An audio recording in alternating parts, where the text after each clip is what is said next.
Welcome back. In this video, we are studying about recursion. Recursion क्या होता है और उसको हम समझने की कोशिश करेंगे. So what is recursion? Definition मैंने लिखी है, the process of defining something in terms of itself. The process of defining something in terms of itself. किसी भी चीज़ को उसी की डेफिनेशन में वापस से डिफाइन करना हमारा रिकर्शन कहलाता है. लाइक एक एग्जांपल है फैक्टोरियल ऑफ 4. फैक्टोरियल ऑफ 4 हम कैसे निकालते हैं? 4 से लेके 1 तक सभी नंबर्स को हम मल्टीप्लाई कर सकते हैं. तो 4 into 3 into 2 into 1. Factorial of 4 is equal to 4 into 3 into 2 into 1. इसको हम ऐसे भी डिफाइन कर सकते हैं 4 इंटू 3 फैक्टोरियल. और हम फिर इसको ऐसे डिफाइन कर सकते हैं 4 इंटू 3 इंटू 2 फैक्टोरियल.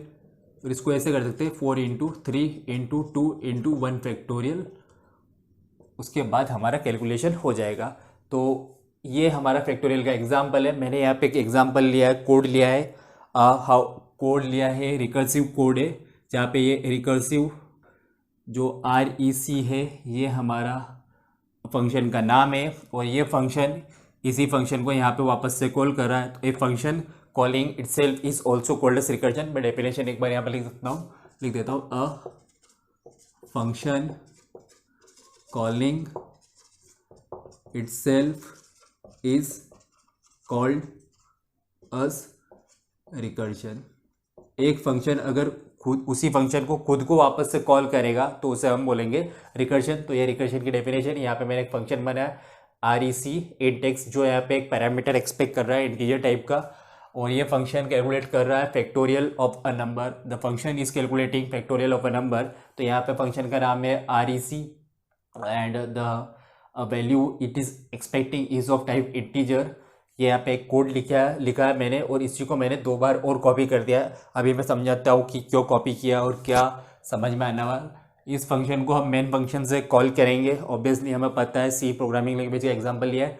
तो किसी भी फंक्शन को कॉल करने के लिए हमें उसको मेन में कॉल करना होगा. ये मैंने बाहर डिफाइन किया है, इसको मैं कॉल कर रहा हूँ फ्रॉम मेन फंक्शन.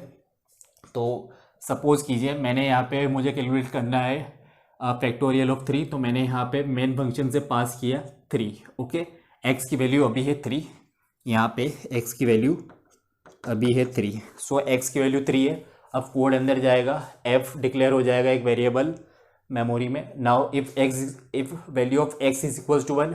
अभी x की वैल्यू 1 के इक्वल है या नहीं है. तो ये इफ कंडीशन को छोड़ के एल्स पार्ट में आएगा और यहाँ पे कैलकुलेट करेगा x into REC of x minus 1.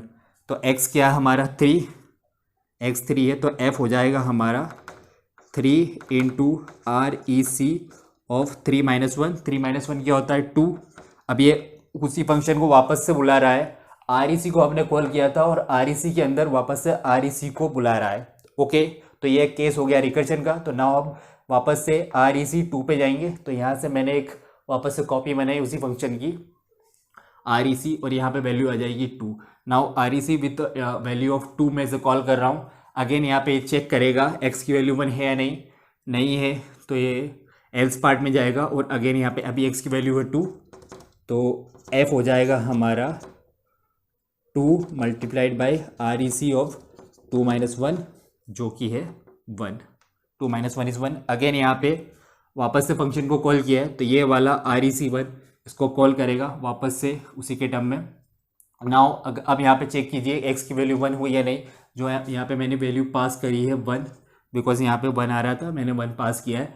Now if x is equals to 1 return 1. x की वैल्यू अगर 1 है तो हमें 1 रिटर्न करना है. तो ये यहाँ पे जो 1 का फैक्टोरियल जो मैं कैलकुलेट कर रहा हूँ उसकी वैल्यू आ जाएगी 1.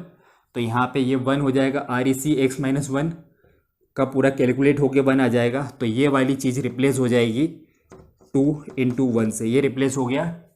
2 तो एज इट इज़ था. REC ऑफ 1 को मैंने 1 से रिप्लेस किया, बिकॉज मैंने यहाँ पे कैलकुलेट किया, मेरे कोड ने कैलकुलेट किया कि 1 आ रहा था, तो इसको 1 से रिप्लेस कर दिया. नाउ f में आ जाएगा 2 इंटू 1, मतलब f की वैल्यू हो जाएगी 2. f की वैल्यू 2 हो गई. Return f. यहाँ तक मैंने कोड एग्जीक्यूट कर लिया था. नेक्स्ट लाइन पे आया, यहाँ पे लिखा था रिटर्न f. f क्या है 2. तो f रिटर्न करेगा, ये यहाँ पे 2 रिटर्न करेगा. तो इस वाले पार्ट की REC ऑफ x माइनस 1 की वैल्यू हो जाएगी 2. तो REC ऑफ x माइनस 1 जो कि हमारा REC ऑफ 2 था, और इसकी वैल्यू हो जाएगी जो मैंने यहाँ से पास करी है, जो कि यहाँ पे 2 है. मैं यहाँ पे लिख देता हूँ कन्फ्यूजन नहीं होगा। यहाँ पे भी 1 आ रहा था, यहाँ पे 2 आ रहा, ये 2 पास करा तो यहाँ पे 2 आ गया। तो ये हमारा, मैं इसको यहाँ लिख रहा हूँ 3 इंटू 2 हो जाएगा। 3 इंटू 2 हुआ, एफ की वैल्यू हुई 3 into 2 which is equal to 6, तो ये 6 हुआ। नाउ रिटर्न एफ मतलब रिटर्न 6 कर देगा ये। तो मेन फंक्शन में जहाँ पे हम फैक्टोरियल की वैल्यू स्टोर कर रहे हैं वो वैल्यू हो जाएगी, मेन ये वाला कोड मेन फंक्शन के पास जा रहा है, तो एंड में फैक्टोरियल ऑफ 3 फैक्टोरियल जो हमें मिलेगा वो 6 मिलेगा। तो ये एक हमने सीखा है कि रिकर्जन कैसे काम करता है in the memory of our computer. So this is how we can understand by making the copy of the function. मैंने यहाँ पे फंक्शन की कॉपी बनाई और समझाने की कोशिश की कि फैक्टोरियल क्या होता है और इंटरनली वो कैसे काम करता है। यहाँ पे हम और एक चीज़ और ध्यान रखिए, रिकर्शन स्टैक का यूज़ करता है। स्टैक हमारा एक डेटा स्ट्रक्चर है, उसका यूज़ करता है। सबसे पहले हमने क्या किया, REC(3) को कॉल करा। मैं इसको थोड़ा सा बड़ा बना लेता हूँ तो आपको, REC(3) को कॉल करा। नाउ इसने क्या किया, REC(3) ने 3 इंटू REC(2) को कॉल करा। फिर इसने क्या करा, 2 इंटू REC(1) को कॉल करा। पहले REC(3) मैंने फंक्शन में मेन में लिखा था, REC(3) उसने क्या करा, 3 into REC(2), 3 into REC(2). Now REC(2) ने क्या किया, 2 इंटू REC(1).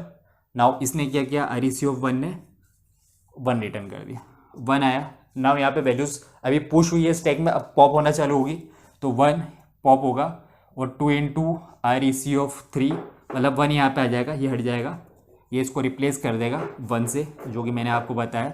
यहाँ पे भी रिप्लेस किया था, यहाँ पे भी रिप्लेस करा, 2 इंटू 1 तो ये 2 आ गया। नाउ यहाँ से 2 रिटर्न हुआ तो इस वाले पार्ट को 2 से रिप्लेस कर देगा, ये हो जाएगा 2, ये 6 हुआ, 3 इंटू 2 6 हुआ।